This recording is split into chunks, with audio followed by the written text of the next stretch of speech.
Bismillahirrahmanirrahim. Kecuali pendapatnya Imam Ibnu Katsir dan beberapa ulama lain bahwa Ar-Rahmanir Rahim adalah ayat ketiga, karena mereka memasukkan Bismillahirrahmanirrahim menjadi ayat yang pertama. Oleh karena itu, dalam pendapat Asy-Syafi'i rahimahullah mengambil perkataan sahabat Abdullah bin Abbas radhiyallahu an, bagi yang berpendapat bahwa Bismillah adalah ayat yang pertama dari surah, maka dia wajib membaca Bismillah dengan jahar ketika sholatnya jahriyah. Ya, ini pendapat Imam Syafi'i rahimahullah. Barakallahu fikum. Maka di ayat yang kedua Ar-Rahmanir Rahim, Allah berfirman Ar-Rahmanir Rahim. Kalimat Ar-Rahman dan kalimat Ar-Rahim memiliki satuan akar kata, berasal dari ra, ha, dan mim. Oleh karena itu di dalam hadis qudsi Rasulullah SAW meriwayatkan dari Allah Ta'ala, Anar-Rahman wa syaqaqtur rahima min asmi wa khalaqtu minhu ar-rahim. Aku memiliki nama Rahman, dan para ulama mengatakan kalimat Rahman adalah nama khususnya Allah Ta'ala, sebagaimana nama khusus Allah Ta'ala di ayat yang pertama yang Allah jelaskan. Allah, Rabb, kemudian apa? Rahman. Maka orang tidak boleh menamai dirinya dengan Rahman. Musailamah ketika dia mengadakan klaim bahwa dirinya adalah nabi, dia mengucapkan kata-kata syair, di dalamnya ada kata-kata Ana Rahmanul Yamamah, aku adalah Rahmannya Yamamah. Maka kalimat ini adalah kalimat yang menghendakkan para sahabat mereka marah atas ucapannya Musailamah, karena Rahman hanya milik Allah Azza wa Jalla. Ya, kalimat Rahman hanya milik Allah Azza wa Jalla. Kecuali orang ngasih nama dirinya dengan Abdurrahman baru boleh. Ya, Abdurrahman baru boleh. Jadi orang nggak boleh ngasih nama yang nama itu adalah nama khususiyahnya Allah Ta'ala. Allah diantaranya, kemudian Rabb, kecuali Rabb yang dengan makna bahasa Indonesia. Kalau saya pernah ditanya dari pas menjelaskan tentang nama Allah Ta'ala yang khusus, Ustaz, kalau banjir Rabb bagaimana? Agak terkesan lucu gitu ya. Jadi kalau orang Indonesia menyebut ada istilah banjir Rabb, itu kan bahasa Indonesia. Rabb yang di sini yang dimaksud adalah bahasa Arab. Sama kayak gini, Wai di dalam bahasa Arab itu salah satu daripada nama setan. Padahal ada nama-nama ulama yang diakhiri dengan kalimat wai. Gurunya Imam Bukhari diantaranya, bahkan ini guru besar yang menginspirasi Imam Bukhari untuk membuat Sahih Bukhari, yang judul aslinya Al-Jami' As-Sahih li Ahaditsin Nabi sallallahu alaihi wasallam. Siapa yang menginspirasinya? Guru beliau Ishaq bin Rohawai, ahli nahwu, bahkan salah satu peletak kaidah ilmu nahwu. Ada ulama namanya Sibawai. Nah, terus gimana mendudukannya? Maka kalimat wai di dalam bahasa Persia itu maknanya adalah bunga yang harum, semerbaknya kemana-mana. Nah, ini perbedaan dua bahasa, harus dipahami itu. Ya, Tayyib. Sementara wai dalam bahasa Arab adalah salah satu bagian daripada nama setan. Lah sama tadi ya, Rob tadi ya. Kalau yang dimaksudkan adalah bahasa Arab, maka itu adalah nama khusus Allah Azza wa Jalla. Kemudian nama Rahman, ya. Nama Rahman adalah nama khusus Allah Ta'ala. Apa bedanya Rahman dengan Rahim? Kalimat Rahman dalam perkataan Abdullah bin Abbas, ablaghu minar Rahim, itu lebih tinggi daripada kalimat Rahim. Karena Rahman itu menunjukkan kasih sayang Allah Ta'ala yang cakupannya kepada semua makhluk, baik itu mukmin maupun kafirnya. Sementara kalimat Rahim itu hanya Allah berikan kepada apa? Orang-orang yang beriman. Orang-orang yang beriman. Oleh karena itu, jamaah sekalian dirahmati Allah, kenapa orang kafir itu kan tidak beribadah kepada Allah? Ada orang-orang ateis mengingkari keberadaan Allah Ta'ala, meskipun itu tidak logis. Tapi mereka kok kaya, padahal mereka membuat Allah murka. Ada orang yang mengatakan Allah punya anak, dan di dalam surah Maryam disebutkan bahwa itu menyebabkan Allah murka, karena Allah itu ahad, satu-satunya, lam yalid, tidak melahirkan, walam yulad, dan tidak butuh istri untuk kemudian melahirkan anak. Dan itu sangat membuat Allah murka. Tapi mereka mendapatkan rizki, baik itu rizki materi, dia juga mendapatkan apa? Kesenangan, dan dia juga kadang bahagia. Oleh karena itu Allah Ta'ala berfirman, ya, di dalam surah Al-An'am, ya, bahwa darud dunia itu adalah apa? Mata, isinya kesenangan. Dan kesenangan itu bagi Allah Ta'ala sedikit pun gak ada nilainya. Maka dalam sebuah hadis disebutkan, walau kanatid dunya ta'dilu indallahi janaha ba'udatin lama saqa kafiran walau syarbata ma'in. Kalau dunia bagi Allah itu levelnya senilai sayap,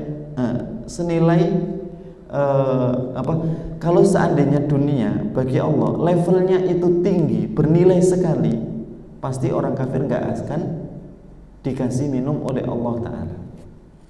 Kalau senilai sayap nyamuk, kata Allah, selevel sayap nyamuk saja itu orang kafir nggak akan apa? Dikasih minum oleh Allah. Artinya apa?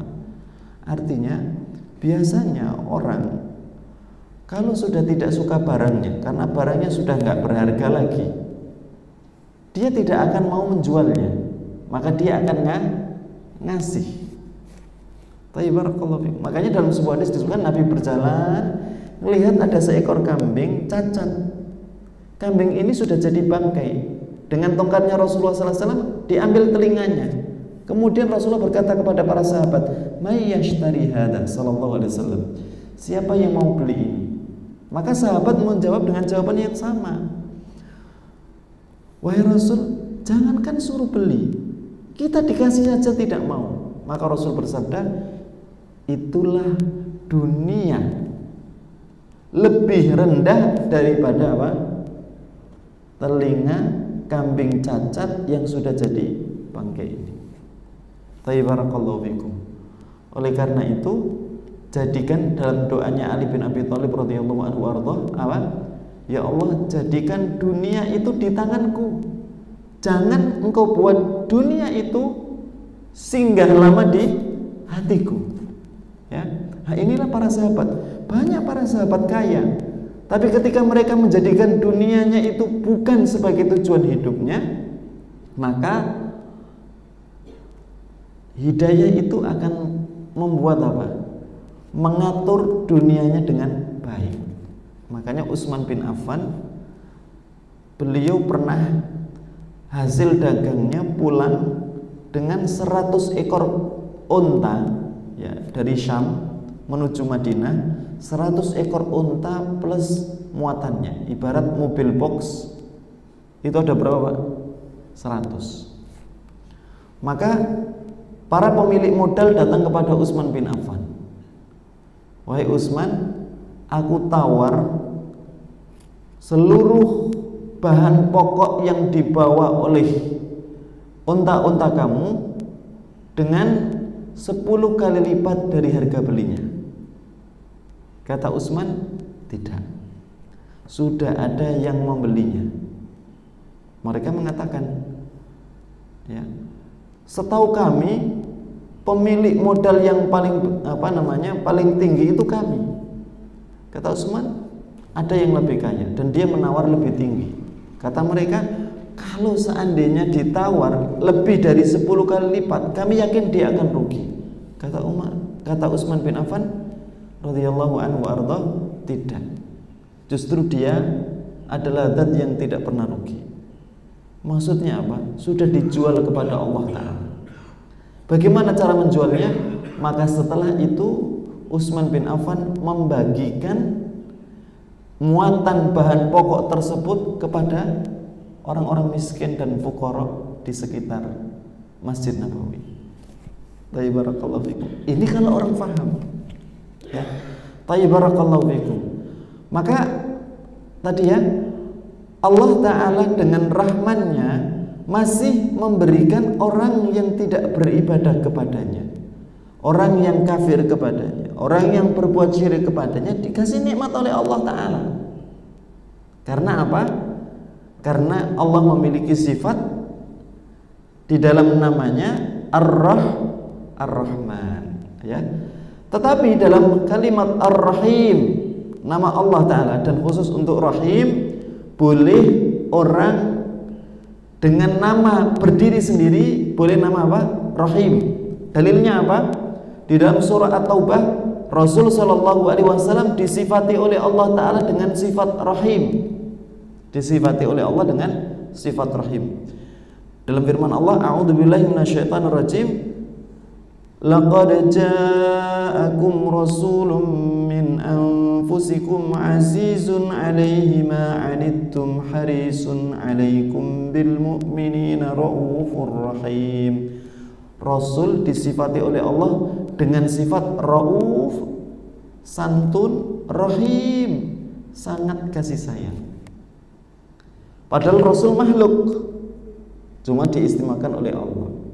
Maka kalau ada manusia ngasih nama itu kan dianjurkan nama yang baik. Kalau dikasih nama Rahim boleh nggak Pak? Berdiri sendiri? Boleh. Karena sifat Rahim itu Allah sifatkan kepada dirinya dan Allah sifatkan kepada apa? Makhluk.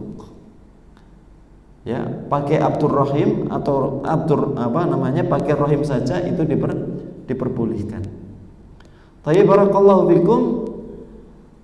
Cuma secara makna apabila dilihat perbedaannya antara Rahman dan Rahim, kalimat Rahim ini nama Allah yang menunjukkan kasih sayangnya untuk orang-orang beriman di akhirat. Oleh karena itu, ya, orang yang dirahmati oleh Allah setelah meninggal dunia itu adalah orang yang meninggal dalam keadaan apa? Iman. Makanya pentingnya nikmatnya iman. Maka mengucapkan kalimat almarhum, asli almarhum itu dari kata apa sih Pak? Dari kata rahmat kan, rahimah, ya. Almarhum itu maksudnya adalah doa semoga Allah Ta'ala merahmatinya. Dan Rasul itu dilarang untuk mendoakan pamannya Abu Thalib, padahal pamannya sangat dekat dengan Rasulullah SAW ketika mendoakan rahmat dan ampunan untuk pamannya Abu Thalib. Ya, ketika bapak memaksudkan almarhum, maksudnya adalah doa semoga Allah merahmatinya, maka tidak boleh untuk orang yang meninggal dalam keadaan selain Islam. Ini harus difahami, ya. Barakallahu fikum. Maka rahimahullah, semoga Allah merahmatinya, karena Allah memberikan rahmat hanya kepada orang yang meninggal dunia dalam keadaan apa? Mukmin. Islam. Makanya dalam sebuah hadis yang sahih, Rasulullah sallallahu alaihi wasallam bersabda, "Walladzi nafsu Muhammadin biyadihi la yu'minu bi yahudiyyun wala nasran la yasma'u bi yahudiyyun wala nasraniyyun thumma la yu'minu bi illa haqqa alaihi munar." Demi dzat, yakni demi Allah taala, tidaklah ada orang Yahudi, orang Nasrani atau orang selain Islam yang mendengar Rasulullah sallallahu alaihi wasallam, yakni pernah mendapatkan penjelasan tentang Nabi Muhammad sallallahu alaihi wasallam, ilmu tentang Rasulullah dan risalah yang dibawa oleh Rasulullah sallallahu alaihi wasallam. Dia faham, tapi dia tidak iman dan meninggal dalam keadaan itu kecuali Allah taala mewajibkan untuk dirinya neraka. Nah, ini perlu kita pahami. Artinya doa rahmat itu kan supaya dia dirahmati oleh Allah dengan apa? Dia dihindarkan dari neraka dan dimasukkan ke dalam surga. Makanya dalam riwayat tentang hadis orang yang meninggal dunia dalam keadaan selain Islam, itu nanti dia datangi oleh malaikat yang wajahnya hitam menyeramkan, membawa kafan yang kafan itu bau. Kemudian nyawanya ditarik dan dia merasakan sakaratul maut yang keras. Kemudian rohnya ditaruh di kafan yang aromanya busuk. Tsumma urija bihi ila sama, kemudian dia diangkat menuju langit. Ketika sampai langit pertama, maka para malaikat gaduh, ayyatuhar rihul khabithah, aroma yang busuk ini punya siapa? Maka disebutkan fulan bin fulan, ternyata dia adalah orang kafir. Maka para malaikat melaknat dirinya dan kemudian langit pertama tidak terbuka. Beda kalau rohnya orang mukmin. Ketika dia meninggal dunia dalam keadaan iman, maka langit pertama bisa terbuka, bahkan malaikat menyampaikan kata pujian. Ya, menyampaikan kata pujian dan menyebut kebaikan-kebaikan amalnya. Maka fulan, ketika malaikat yang membawanya ditanya siapa atau aroma yang harum ini punya siapa, maka disebutkan fulan bin fulan. Maka mereka langsung mengenal, oh dulu adalah fulan ini, kami menjadi saksi atas perbuatan amal solehnya begini dan begitu. Makanya malaikat itu menjadi saksi atas laluan amal soleh yang terangkat menuju langit. Ya, sebagaimana bumi menjadi saksi atas amal soleh yang dilakukan oleh seseorang. Kenapa orang disunahkan habis sholat wajib, sholat sunnahnya jangan di tempat sholat wajibnya? Kalau bisa apa? Pindah. Makanya Rasul mengingatkan ada seorang yang sholat sunnah di tempat di mana dia sholat wajib. Kenapa dia tidak geser kanan atau geser kiri atau mundur atau maju? Sallallahu alaihi wasallam. Ya, dalam riwayat ya bahwa Rasulullah sallallahu alaihi wasallam suka untuk menunda sholat sunnahnya di mana? Di rumahnya. Bahkan dalam sholat Jumat, dalam riwayat Imam Bukhari, Nabi sallallahu alaihi wasallam tidak sholat hatta yansurifan nas, tidak sholat ba'diyah Jumat kecuali setelah orang-orang bubar. Kata Imam Abu Jamrah dalam syarahnya, dengan penjelasan-penjelasan ulama yang lain, apa maksudnya setelah manusia bubar? Rasulullah SAW sholatnya di rumah. Nah, makanya ada pendapat begini, kalau sholatnya di masjid ba'diyah Jumat, maka afdolnya 4 rakaat, meskipun sah 2 rakaat. Tapi kalau sholatnya di rumah, sholatnya berapa? 2 rakaat. Baik, karena ada riwayat 4, ada riwayat 2. Barakallahu fikum. Apa keutamaannya? Supaya kata Imam Bukhari, litatsiri mawadi'is sujud, supaya banyak tempat-tempat yang kita gunakan untuk sujud. Kenapa perlu banyak tempat yang kita gunakan untuk sujud? Maka Abdullah bin Abbas ketika mentafsirkan, "Fama bakat alaihimus samawati wal ard," kematian orang kafir itu tidak dinangisi oleh langit dan bumi. Maka beliau mengatakan sebaliknya, kematian orang mukmin yang dia beramal soleh itu ditangisi langit dan bumi. Kenapa? Karena bumi jadi saksi atas amal solehnya. Oh, dulu punggung kami ini di tempat ini itu dijadikan untuk sholatnya fulan, sholat tahajud. Oh, ini untuk dilakukan ini dan itu akan bercerita. Taib. Kembali pada hadis tadi, maka rohnya orang kafir setelah dilaknat oleh malaikat, bukan dipuji, maka langit tidak terbuka, maka dia dikembalikan ke tanah, ya. Maka ketika dia dikembalikan ke kuburnya, ditanya 3 passwordnya, ya. Marrabbuk, siapa Rabbmu? Wa madinuk, apa agamamu? Kemudian yang ketiga, wa man hadzal ladzi ta'rifu, orang yang kamu lihat ini siapa? Kalau orang beriman kan bisa menjawab, Rabbku adalah Allah, dinku, agamaku adalah apa? Islam. Orang yang aku lihat ini adalah Muhammad SAW. Dari mana kamu mengenalnya? Maka kemudian orang beriman mengatakan, aku membaca kitab Allah. Makanya pentingnya ilmu. Aku mengimaninya dan aku membenarkannya. Maka orang beriman yang bisa menjawab tadi, fa yuwassa'u lahu qabru, kuburnya diluaskan oleh Allah sejauh mata dia memandang. Wa yunawwaru fihi, dan Allah kasih penerangan di dalamnya. Kemudian ja'ahu rajulun ka ahsanil wajh, datang seorang dengan wajah yang indah sekali. Maka penghuni kubur yang beriman tadi bertanya, kamu siapa? Maka dia katakan, ana amalukas soleh, aku ini adalah amal solehmu. Aku diperintahkan oleh Allah untuk menemanimu dan menceritakan nikmat-nikmat surga yang akan kamu dapatkan. Ini kalau orang beriman. Kalau orang kafir tadi, dia masuk kuburnya, ditanya dengan 3 pertanyaan tadi, dia selalu mengatakan la adri, aku tidak tahu.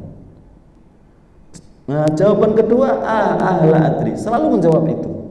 Maka fayudrabu bimirqatin mitraqatin, maka dia dipukul dengan alat pukul, lau duriba bihi jibalud dunya, kalau alat pukul itu digunakan untuk memukul gunung dunia, itu akan luluh lantah. Fayasma'uhu man fil ard, maka didengar teriakannya oleh penduduk bumi illa taqalan, kecuali manusia dan jinnya. Makanya kadang ketika ziarah kubur kita melihat ada apa? Kucing, ada ayam tiba-tiba berlarian karena mereka mendengar apa? Azab kubur, dan azab kubur itu nyata. Lah ini keadaan orang kafir, ya. Dan di neraka. Nah, dan ketika nanti di akhirat mereka tidak akan selamat melewati titian sirat, yakni jembatan yang dia lebih tipis daripada rambut, ada kuminasyar, diletakkan di atas punggung neraka jahanam. Ada yang melewatinya ke kalbar, seperti kilat. Ada yang melewatinya kalamhil basar, seperti kedipan mata. Ada yang melewatinya seperti berlarinya kuda yang paling kencang. Ada yang melewatinya seperti orang berlari. Ada yang seperti berjalan. Ada yang seperti merangkak. Dan ada yang tertatih-tatih kemudian jatuh. Dan ada yang sudah jatuh di awal. Dan itu adalah orang kafir.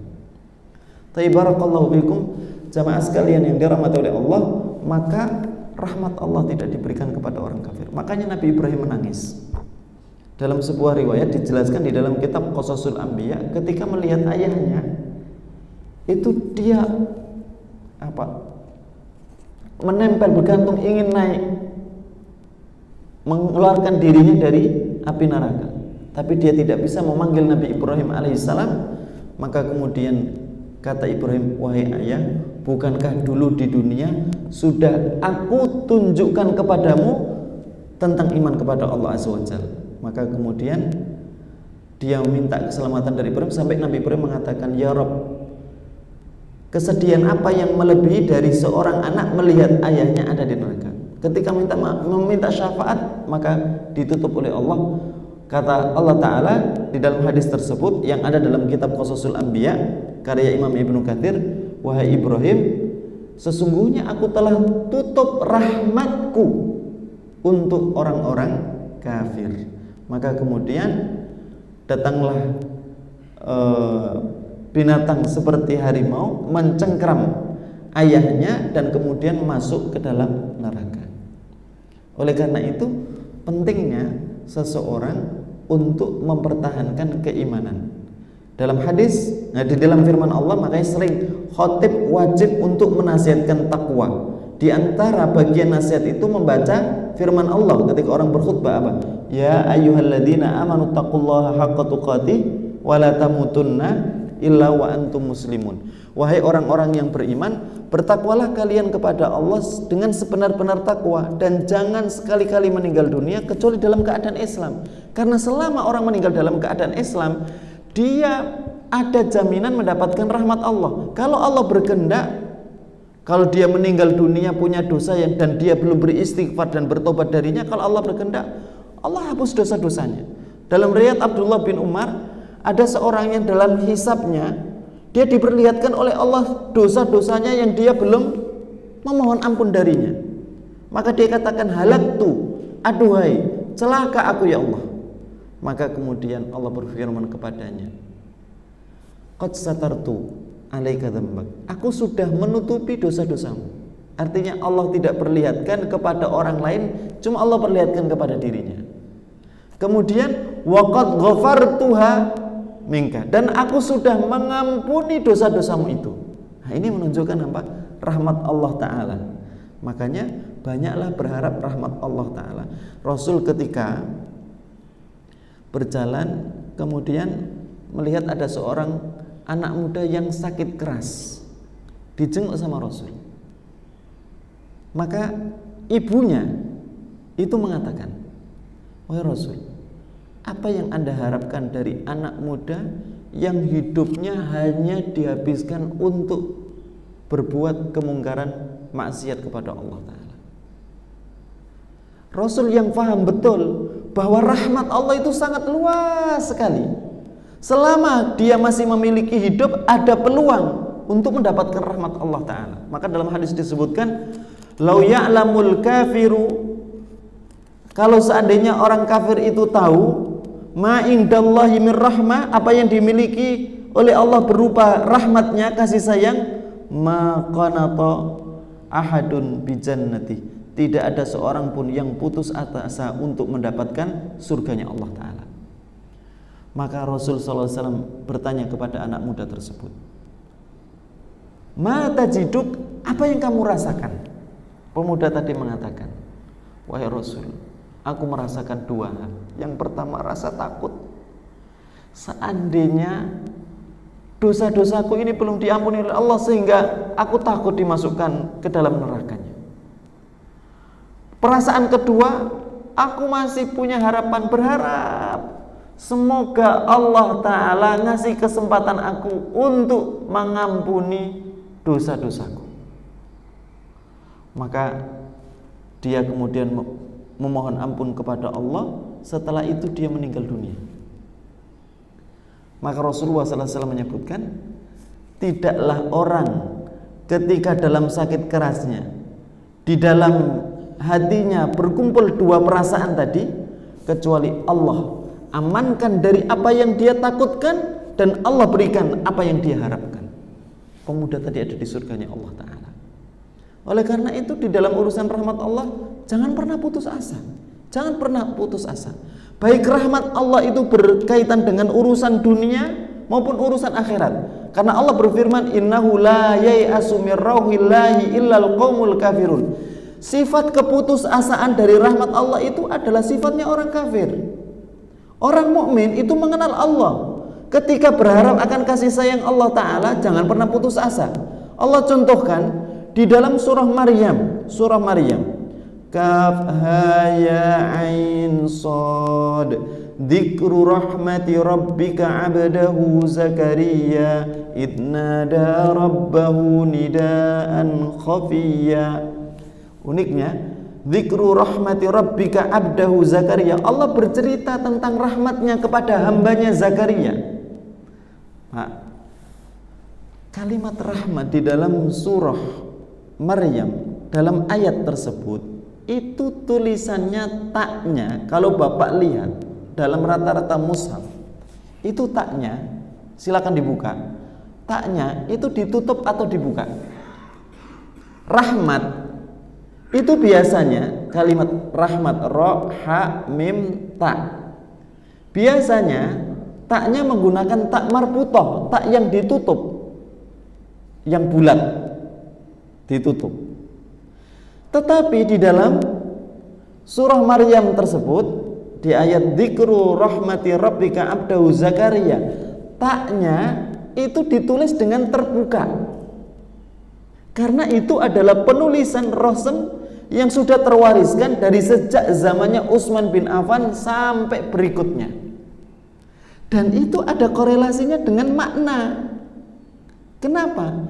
Zakaria mengajarkan kepada kita yang Allah ceritakan tentang kisahnya dalam melihat rahmat Allah, itu tidak pernah pesimis. Dia selalu melihat rahmat Allah itu begitu luas dan terbuka.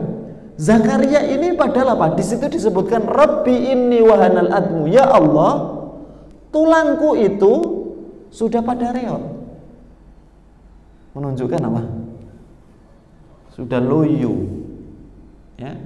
Washta'ala ra'su syaiba, ditambah lagi rambutku itu sudah berubah, menunjukkan sudah tua. Tua betul.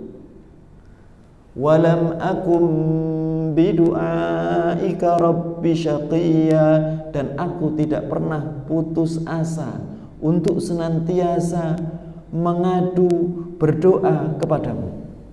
Ini Zakaria. Akhirnya Allah Ta'ala bukakan pintu untuknya dengan apa? Dikasih anak. Beliau berdoa pengen punya anak dan gak putus asa. Itu untuk urusan dunia, apalagi untuk urusan yang lebih besar berupa akhirat. Jangan putus asa untuk senantiasa meminta surga. Makanya ada seorang sahabat, karena saking putus asanya, dia mintanya kepada Allah itu sangat mintanya sangat pinggiran sekali. Dia katakan begini, ya Allah, begitu banyak dosaku, maka berikan apa? Aku surga di pinggirannya saja. Maka kemudian diajari oleh Rasulullah SAW, idza sa'altumullah, kalau kalian minta Allah Ta'ala, salullahal firdausal a'la, mintalah firdausnya yang paling tinggi, karena surga yang terbaik itu surga apa? Surga firdaus. Ya, jangan pernah berputus asa. Apalagi kemudian kadang di antara peruqyah itu mengatakan begini, orang nanti di akhirat itu kan antara dia tidak dihisab, artinya dia nggak dihitung dulu amalnya, nggak perlu kemudian dia disidang. Ada orang yang disidang, dia menerima catatan amalnya dengan tangan kanan dan dia akan selamat. Ada yang menerima dengan apa? Tangan kiri. Dalam surah Al-Waqi'ah disebutkan was-sabiqunas sabiqun ulaikal muqarrabun fi jannatin na'im. Ada level yang pertama as-sabiqunas sabiqun. Sebagian tafsir mengatakan as-sabiqunas sabiqun ini adalah level orang yang nanti tidak dihisab. Karena dihisab itu akan merasakan ketakutan yang luar biasa. Sebagaimana kita, kalau kita melakukan tindakan kriminal, kemudian kita disidang oleh hakim, hati kita dak-dikduk di dalam persidangan menunggu keputusannya apa. Apalagi dalam persidangan akhirat, itu sangat menakutkan. Nah, yang paling nikmat, orang nggak perlu kemudian apa? Dihisab, sudah, kamu sana. Tayyib. Dan orang yang tidak dihisab, itu disebutkan dalam hadis yang diriwayatkan oleh Imam At-Tirmidzi, jumlahnya 70.000. Yadkhulul jannata ya sab'una alfa min ummati, 70.000 dari umatku bi ghairi hisab, tanpa hisab. Maka kemudian jamaah sekalian dirahmati Allah, 70.000. Jumlah sahabat ketika Rasulullah wafat berapa? Dalam riwayat Tufail bin Abi Tufail 114. Terus kita masuk yang mana? Lah, kadang ada sebagian tidak membaca secara komprehensif di dalam urusan ini, dalam ilmu akidah, ya, dalam ilmu tauhid. Padahal dalam keterangan yang lain 70.000 itu seperti dalam penjelasan Syekh Utsaimin, 70.000 itu masih dikasih 70.000. Wa ma'ahum hadayat, dalam riwayat lain 70.000 kasih 70.000, kemudian apa? Wa ma'ahum hadayat, bersama mereka hadayat, ada rombongan-rombongan. Maka jangan putus asa.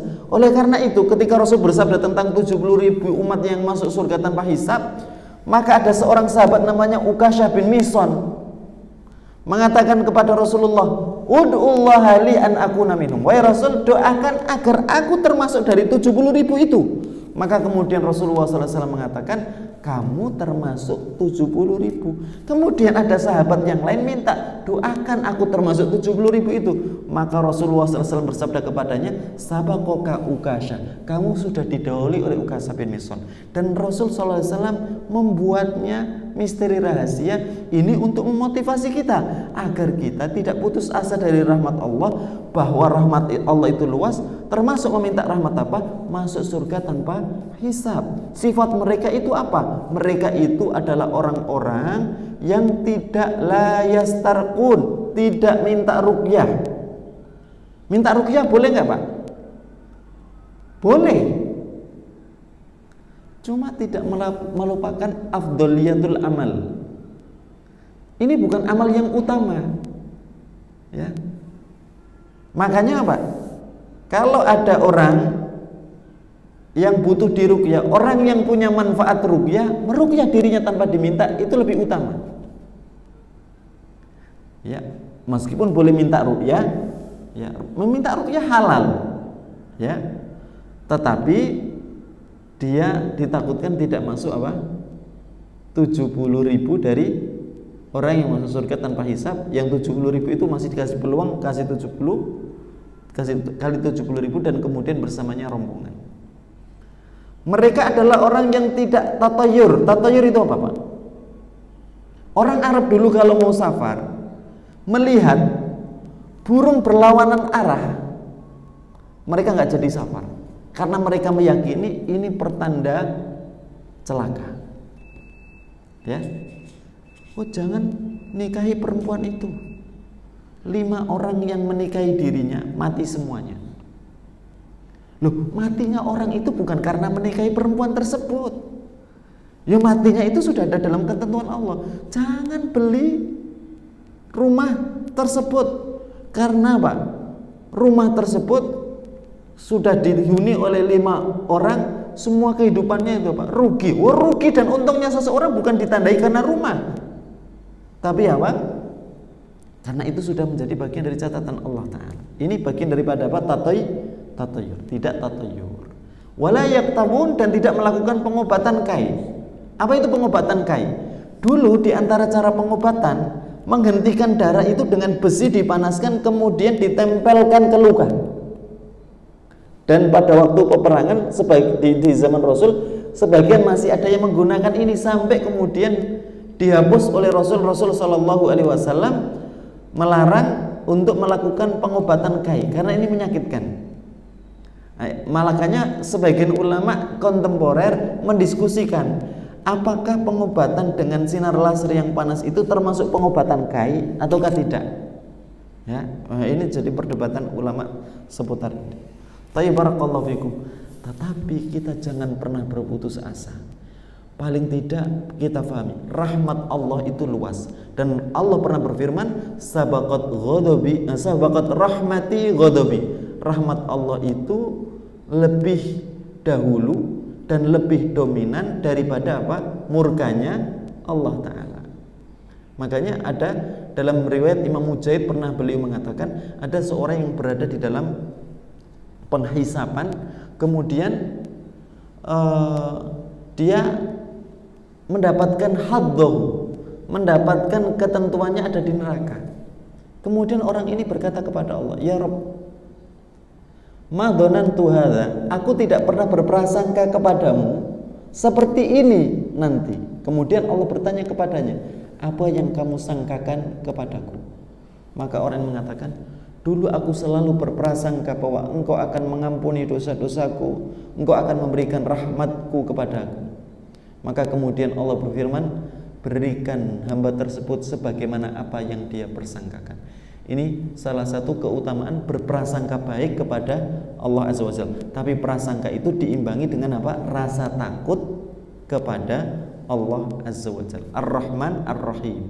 Oleh karena itu nanti kalimat Ar-Rahman Ar-Rahim itu setelahnya apa? Maliki Yaumiddin, agar orang itu di dalam apa? Ibadah hati dia mengimbangi harapan dengan rasa takut bahwa Allah itu penguasa hari akhir. Sidang hanya milik Allah, ya. Maka tidak ada yang memiliki sidang kecuali Allah Azza wa Jalla. Oleh karena itu jamaah sekalian yang dirahmati oleh Allah, di dunia orang bisa ngeles. Di dunia hakim bisa memutuskan dengan sesuatu yang salah. Itu sangat mungkin. Tetapi nanti di akhirat persidangan hanya milik Allah Azza wa Jalla. Perkataan hanya milik Allah Azza wa Jalla. Bahkan manusia dibuat bungkam. Di dalam surah Fussilat disebutkan wa qalu li juludim, mereka bertanya kepada kulit mereka, lima syahidtum alaina, kenapa kalian memberikan kesaksian kepada kami? Maka kulit-kulit itu akan dibuat berkata oleh Allah Ta'ala, qalu antaqanallahu alladhi antaqa kulla syai. Kulit-kulit kita itu akan mengatakan, Allah yang membuat kita berbicara, karena Allah bisa membuat segala sesuatu untuk berbicara sesuai dengan kehendaknya. Barakallahu fikum jamaah sekalian dirahmati Allah. Maliki Yaumiddin memberikan rasa takut kepada kita, sekaligus memberikan kepada kita pengertian akan wajibnya keimanan kepada apa? Hari akhir. Keimanan kepada hari akhir. Nah, keimanan kepada hari akhir itu mencakup apa? Keimanan pada alam barzakh. Dan di alam barzakh itu dalam ilmu akidah yang hidup adalah apa? Ruhnya. Sementara jasadnya mati. Makanya Bapak kalau buka kuburan, jasad itu hidup enggak? Tidak, mati. Tetapi rohnya itu dibuat hidup oleh Allah Ta'ala. Oleh karena itu ada nikmat kubur dan ada azab kubur. Maka di mana posisi roh itu? Dalam beberapa hadis keterangannya bermacam-macam. Ada di antara roh itu nasamatul mu'min ta'irun fil jannah. Ada di antara roh itu berupa seekor burung yang terbang di surga. Ini adalah jiwanya orang mukmin. Di antaranya ada yang berupa apa? Seekor burung terbang di surga. Kemudian di antara roh mukmin itu ada berupa apa? Arwahus syuhada fi hawasili tairin khudrin ta'laku fi syajaril jannah wa tasrahu minha haitsu tasya, dalam riwayat Imam Bukhari. Rohnya orang yang mati syahid itu nanti akan dibuat oleh Allah berada di perut burung berwarna hijau yang berterbangan di pohon surga. Dia hinggap di pohon tersebut dan terbang semaunya. Kemudian ada pula ruh yang ada di alam kuburnya, di kuburannya, yang dia mendapatkan kenikmatan dari Allah Azza wa Jalla. Tadi yang dalam hadis ya, dia diceritakan oleh amal solehnya akan kenikmatan yang dia dapatkan apa di surga. Ada ruh yang Allah tenggelamkan fi sijjin, di penjara bumi lapis ke-7. Ya. Nah, ini keberadaan ruh di alam barzakh. Yang dilihat di antara mereka ada yang mendapatkan siksa apa? Di antara mereka ada yang mendapatkan siksa kepalanya itu dipecah oleh batu sampai terpecah berkeping-keping. Kemudian kembali seperti semula dipecah lagi. Ini adalah ruh yang dia mengabaikan sholat dan mengabaikan Al-Quran. Kemudian ada di antara ruh yang dilihat oleh Rasulullah SAW, dimasuki apa? Besi bengkok di matanya, di hidungnya, di mulutnya sampai ke sini. Dari dua arah. Ya, dirobek ke sini, dirobek ke sini, dirobek ke sini. Ini adalah ruh yang dia keluar dari rumahnya untuk menyampaikan berita dusta. Makanya hati-hati dari apa? Kedustaan. Sampai dustanya kemana-mana. Ya, ada ruh yang diletakkan di atas tungku api seperti panggang roti, at-tanur. Kemudian ada api yang menjilat-jilat di bawahnya dan mereka berteriak. Ruh ini tidak mengenakan pakaian. Maka kemudian disebutkan ruh ini adalah ruh orang yang gemar berzina, baik laki-laki maupun perempuan. Ada di antara ruh yang dia berenang di sungai yang luas sekali, sampai ke tepian mulutnya dibuka, kemudian ada kerikil-kerikil berwarna merah dijejalkan ke mulutnya, dan sungai tersebut berwarna merah darah. Siapa mereka? Mereka adalah pemakan riba.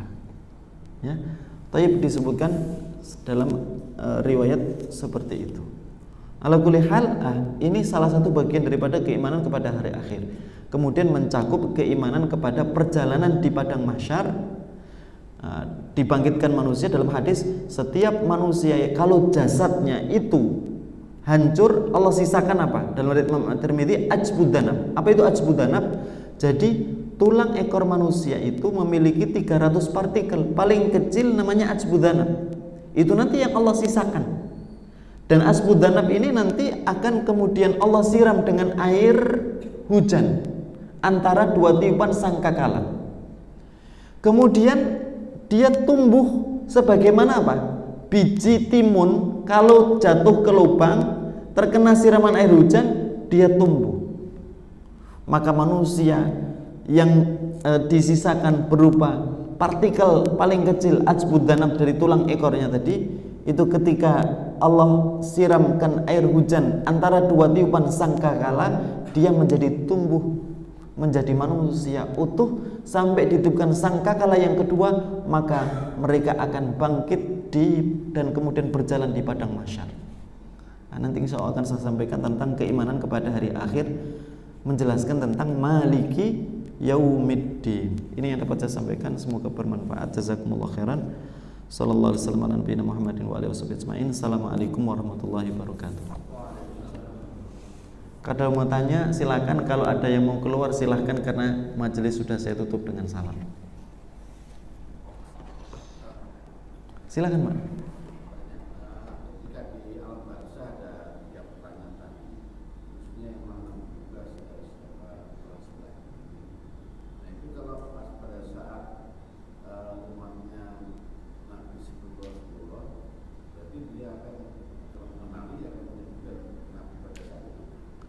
Dia mengenali, ya. Jadi setiap yang beragama Islam, sebenarnya seluruh nabi kan membawa ajaran Islam. Yang mengimani nabi-nabinya dan mengikuti ajaran petunjuk nabinya, mereka bisa menjawab sebagaimana jawaban umatnya Rasulullah Sallallahu Alaihi Wasallam. Dan kenapa dia ditanya di kuburan, siapa Rasul ini? Ini adalah Muhammad SAW. Dia akan menjawab dengan ketika ditanya, dia akan menjawab dia adalah Rasulullah, karena yang dia perlihatkan apa? Rasulullah SAW. Lah, ini dijawab oleh para ulama. Kenapa kok nggak nabinya Nabi Musa? Padahal dia pengikut Nabi Musa. Karena kenabian itu sudah ditutup oleh Nabi yang terakhir, Rasulullah SAW. Sampai nanti berdirinya apa?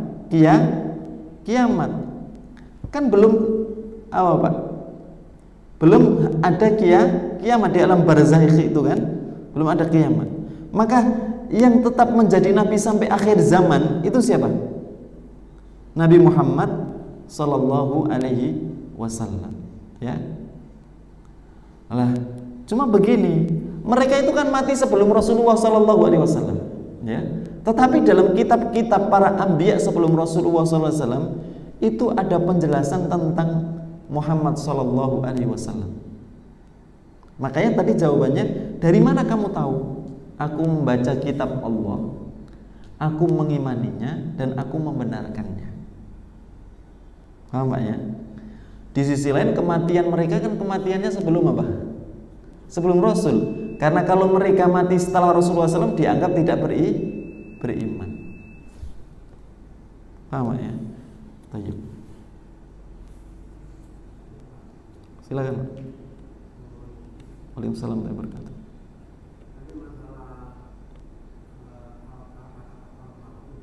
Ya. Ya. Ya.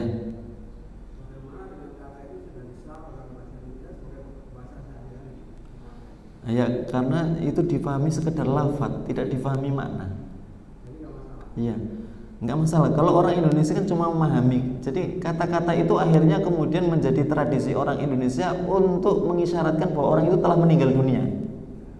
Tapi kalau kata-kata itu difahami, karena almarhum itu sigot yang mengikuti wazan maf'ul. Marhum artinya yang dirahmati. Kalau dipahami maknanya adalah bahasa Arab yang dirahmati oleh Allah, maka tidak boleh.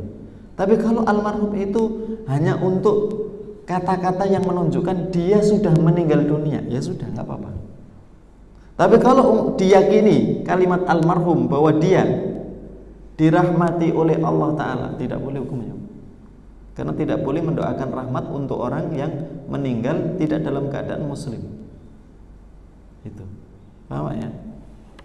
Baik. Cukup ya. Jazakumullah khairan. Assalamualaikum warahmatullahi wabarakatuh. فبأي آلاء ربكما تكذبان